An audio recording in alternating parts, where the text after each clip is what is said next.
Well, hello, boys and girls. It's when I feel like it o'clock, and it's when I feel like it again today.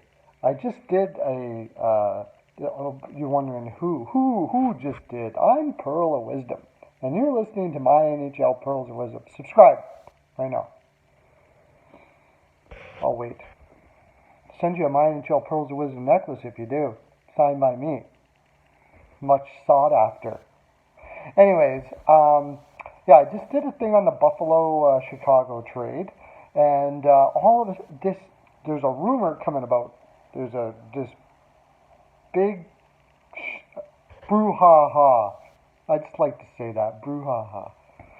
Anyways, Vancouver apparently is on the precipice of signing Ferland to a 4-year, $4 million deal. This has been what's been holding up the whole thing for Ferland. Nobody wanted to go higher than 3 years, and he's waiting for the fourth year. Apparently, Calgary was in on this too. Calgary maybe still will be in on this. I don't know. But what I wanted to talk about here, if this is true, because I was going to do a video today on where Ferland may go. I thought Ottawa would be great. Because they've got a bunch of young kids up there. They could use a guy like him to set the physical standard. You know what I'm saying?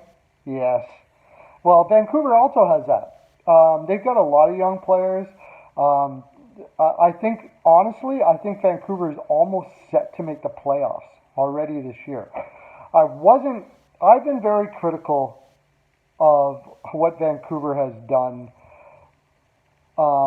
in general, in a lot of ways. I mean, I didn't like the Brandon Sutter pickup simply because I don't know where to put him. He's not very good defense in his own zone.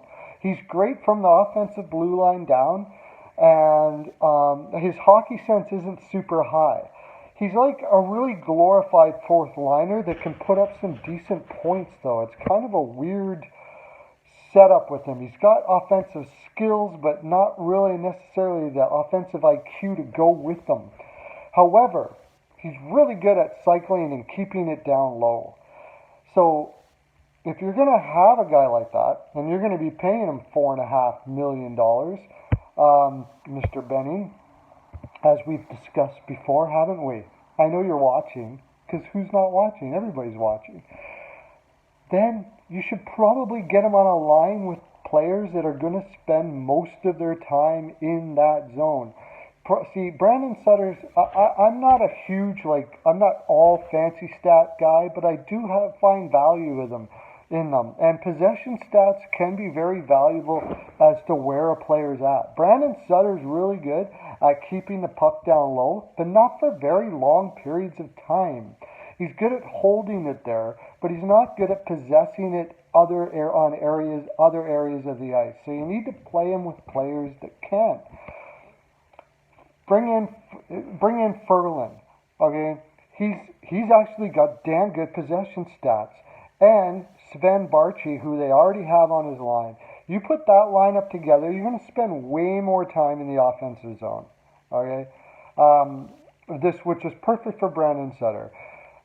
Brandon Sutter is great at getting the puck in past the blue line from the red line, if you know what I'm saying. Like, he's in his own zone, he's not the best at getting the puck out. I don't even know why, because he's got the type of game where he should.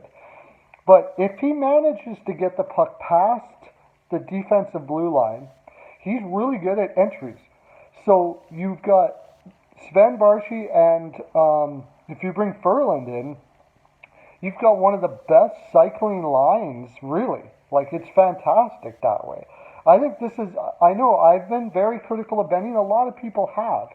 But in this way, I think this is a great pickup. The bad part is, of course, he has Besser to sign. They've only got $8 million in cap space. I mean, there's a few things that they can do. I don't know if Nikolai Goldobin is going to work out here. I think you're likely going to see him traded for a draft pick or something of that nature. And Louis Eriksson, if they're picking up Ferland, Louis Eriksson's already been gone. Now he's gone, and there's no value in anybody giving you anything for him. They're gonna have to wait. They're gonna have to buy him out, which is really difficult for them because they're already owe Luongo $3 million, and I believe there was one more player, wasn't there, that they had on there?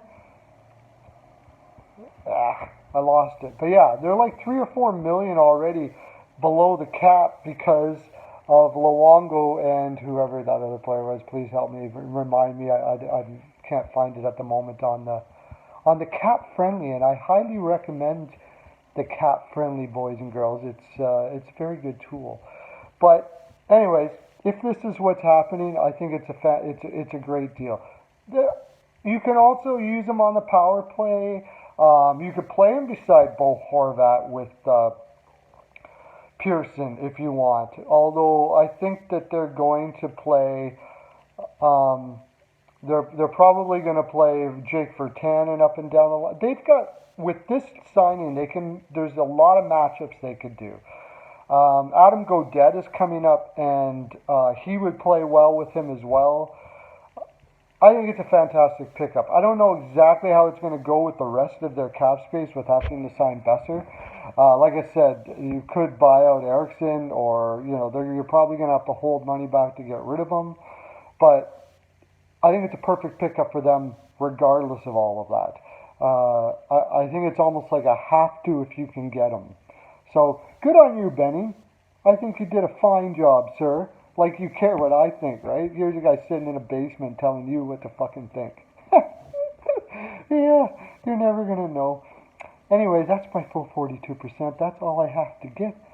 So, yeah, have a great day and lots of love to you.